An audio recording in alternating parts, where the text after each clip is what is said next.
वो दिन हम कैसे भूल सकते हैं जब देश में आए दिन कहीं न कहीं आतंकी हमला होता था।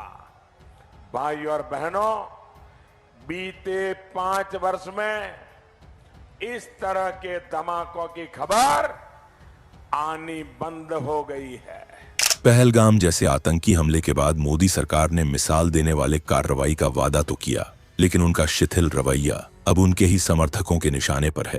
प्रो बीजेपी समर्थक भी अब नाराज हैं। उनमें असंतोष की सुगबुगाहट है, क्योंकि क्रूर आतंकवादी घटना हुई है और सरकार की तरफ से ऐसे सख्त और संतोषजनक कदम अभी तक नहीं उठाए गए हैं जिससे यह साबित हो कि देश घर में घुसकर मारने की स्टाइल अपना चुका है। इस बीच मोदी की हिपोक्रेसी को निशाना बनाने के लिए उनके तमाम वह बयान शेयर किया जिसमें वह आतंकवादी घटनाओं पर कांग्रेस सरकार को कोसते थे और खुद की पीठ थपथपाते थे। उनके 8 ऐसे बयान और वीडियो शेयर करके लोग उनसे उनकी हिपोक्रेसी पर सवाल पूछे हैं, जिसमें वो आतंकवाद को नष्ट कर देने का दावा कर रहे थे। कांग्रेस सरकार आतंक परस्तों से डरती है, जिनको मान सम्मान देना चाहिए, जिनका गौरव करना चाहिए, उन पर कार्रवाई करती है। वो दिन हम कैसे भूल सकते हैं जब देश में आए दिन कहीं न कहीं आतंकी हमला होता था। भाई और बहनों, बीते 5 वर्ष में इस तरह के धमाकों की खबर आनी बंद हो गई है, लेकिन इसका अर्थ ये नहीं है कि आतंकी खत्म हो गए हैं। 27 नवंबर 2022 गुजरात विधानसभा चुनाव प्रचार में खेड़ा। गुजरात में पीएम मोदी ने कांग्रेस से कहा था कि उनके शासन के दौरान आतंकवाद अपने चरम पर था, लेकिन कांग्रेस ने आतंकवादियों के बजाय मोदी को निशाना बनाया। मोदी ने दावा किया था कि उनकी सरकार ने अब आतंकवादियों को सीमा पर हमला करने से पहले 100 बार सोचने पर मजबूर कर दिया है।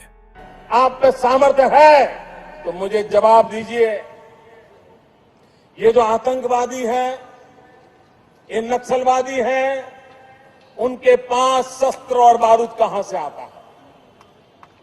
वो तो विदेश की धरती से आता है और सीमाएं संपूर्ण रूप से आपके कब्जे में है।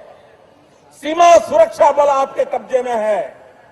जो आपके कब्जे में है उसको तो संभालो, और जो विदेश से बारूद आता है, शस्त्र आते हैं, आतंकवादियों के पास पहुंच जाते हैं, उसको तो रोको। 15 मई 2019 लोकसभा चुनाव प्रचार में बीजेपी के आधिकारिक हैंडल से शेयर किए गए एक बयान में पीएम मोदी ने कहा कि आतंकवाद जैसी चुनौती का कड़ाई से मुकाबला जरूरी है, लेकिन कांग्रेस की नीतियां आतंकवाद और नक्सलवाद को कुचलने में सक्षम नहीं थी। हम एक नए हिंदुस्तान के रास्ते पर चल पड़े हैं,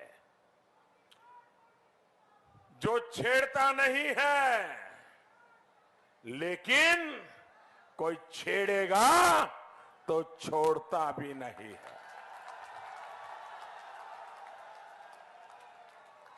खतरा सीमा के भीतर हो या फिर सीमा पार, ये नया हिंदुस्तान घर में घुसकर मारेगा।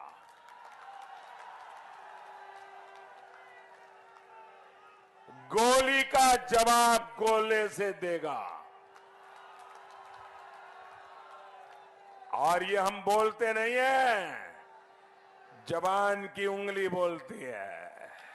1 मई 2019 लोकसभा चुनाव प्रचार। पीएम मोदी ने अपने आधिकारिक हैंडल पर आतंकवाद को आस्था और पर्यटन के लिए सबसे बड़ा खतरा बताते हुए उन्होंने कांग्रेस पर आतंकवाद के खिलाफ कोई कार्रवाई न करने का आरोप कि विदेशों से घुसपैठ ही आते हैं, घुसपैठ ही आतंकवादियों के रूप में आते हैं, आतंकवादी घटनाएं करते हैं, भाग जाते हैं।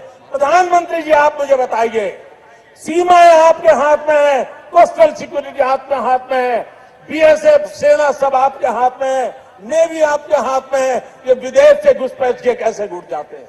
आतंकवादी विदेशों से यहां कैसे घुस जाते हैं? आप जवाब दीजिए। व्यवस्था आपके पास है, उनके पास जवाब नहीं था।